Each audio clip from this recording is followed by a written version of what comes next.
it was the story of the summer. Each revelation more gruesome, more sensational than the last. And every magazine had my high school friend's picture on it.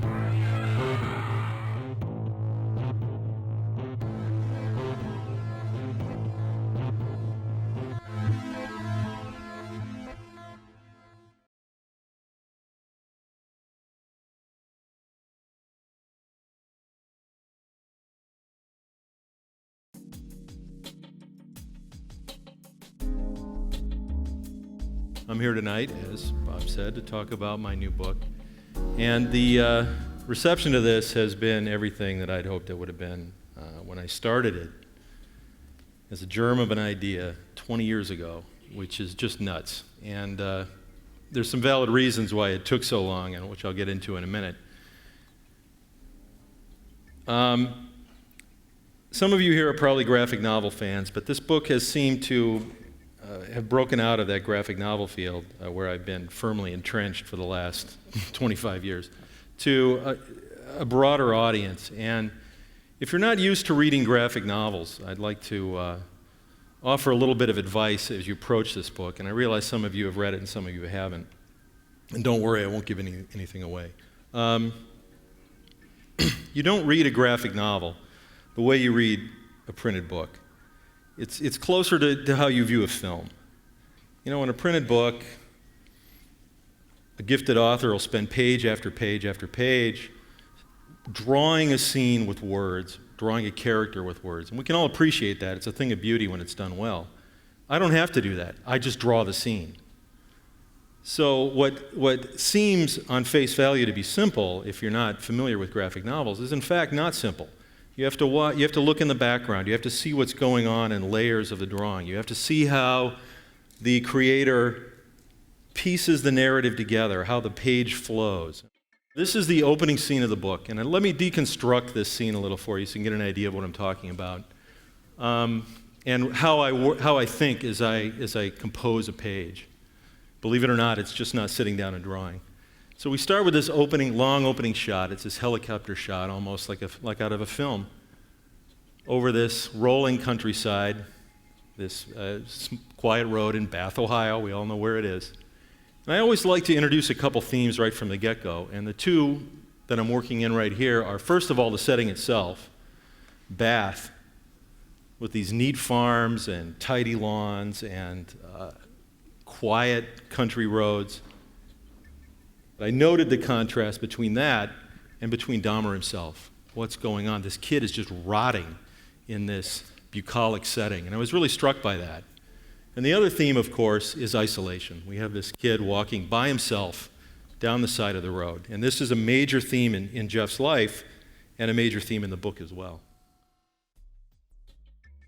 A couple weeks in, I got together with a few of my friends, Mike and Neil, they're characters in the book, and they were part of this small group of band nerds that form my inner circle. And at a certain time during our teenage years, pulled Dahmer into our group, and we formed what was informally called the Dahmer Fan Club. I won't give too much away for those of you who haven't read the book. And we became Dahmer's only friends during high school and junior high.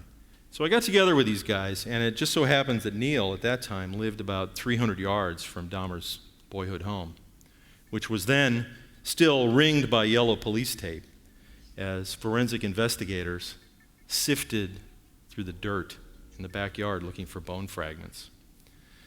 And we sat there in his house and shared stories about our friend, who at that time we hadn't seen in 13 years since high school graduation. After high school, he just vanished, dropped off the face of the earth. Even though he was still in the area off and on, no one ever saw him, none of us. Now, there was a very valid reason for that. He had already killed. But we didn't know that, of course. So we sat there in his family room sharing stories. And we'd kept in touch, and frequently we'd get together and we'd share stories about old times once in a while and, various freaks and geeks that we knew. Sometimes Dahmer's name would come up, sometimes not. We'd tell a few stories that we liked to tell and laughed at the retelling. But there was a lot of stuff we'd never told before, we'd never shared, just because it didn't seem relevant. It had no point. Now it had a point. Suddenly we had clarity and we realized, my God, that's what he was thinking when he was doing these things. So I had a sketchbook I kept with me, and I pulled it out and just started making some notes and making some sketches. And a little light flickered off in the back of my head, and I thought, wow, this is an incredible story. This is not really a story that people are telling, not the way that I could tell it, from the perspective of a friend, a first-hand account. I should do something with this. That's the genesis of this book.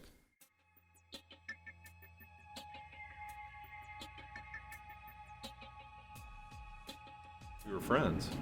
I mean, that's the whole point of the book, My Freind Dahmer. We were friends from 7th grade until high school graduation. So that's what the book is about. That crucial period during our adolescence where Dahmer steadily, marched inexorably toward the edge of the abyss, and right after graduation killed his first victim and became the Jeffrey Dahmer we all know.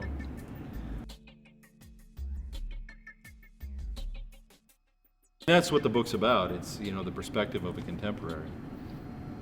And kids then and kids now always see more than the adults, especially in that very secretive teenage world. And so, yeah, we saw increasingly bizarre behavior. He got darker and darker and darker.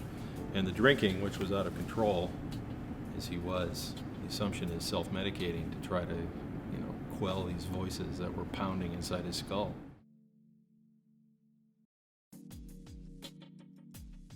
For a while he amused us because he was a funny guy and it was bizarre behavior, but we pulled him into our circle for a while, a small group of band nerds that were my inner circle.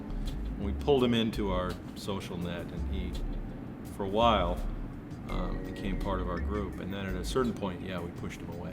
And, pretty blunt about that in the book. The adult world certainly failed him across the board, but, me and my friends, we also played a role there. I'm not assigning guilt or anything. I think, instinctually, that was a pretty good instinct to have. So I'm not going to apologize for that. But in the book, there are several scenes that are almost brutal in their callousness about us just kind of shoving him away. And that's the way it happened. The real intriguing thing about the Dahmer story is that he, on the surface, should have been so normal because he came from this very normal little town, good school, nice home, middle-class upbringing, and yet he went so horribly wrong. And I think people are really intrigued by that. That's my only explanation. And, there are some people that are just drawn to the extremes that he went to. I don't really buy into that, and of course my book is not about any of that. It ends when he starts to kill. And in fact, once he starts to kill, I lose interest in him. My book is the story before that story, but people are still drawn to it. Well, a variety of reasons. It wasn't necessarily a priority for a while. It's unlike anything else I've done. I'm mostly a humorist. And I've kept pretty busy. This is my third graphic novel, not my first. I've got a comic strip that I do on a weekly basis that has gone back. I've got a pile of those behind me. So it wasn't really in the foreground. I didn't want to be part of any of the kind of scandal headlines that were revolving around this guy through his capture, trial, and death. And then I couldn't really find anybody who wanted to publish it for about 10 years. So it's been a long, slow process. I always felt that I needed a major publisher behind this book because it's, on the surface, it's kind of a tough sell. It hasn't proven to be that, but I wanted that big promotional machine behind it so I could get people talking about it, and that's what's happened.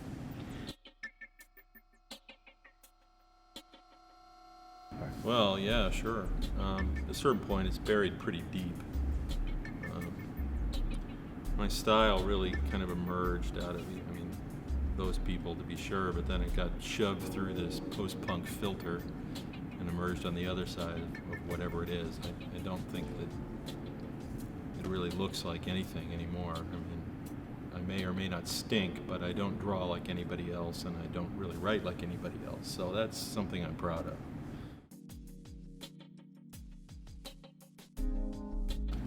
Well, Abrams.com has everything about the book.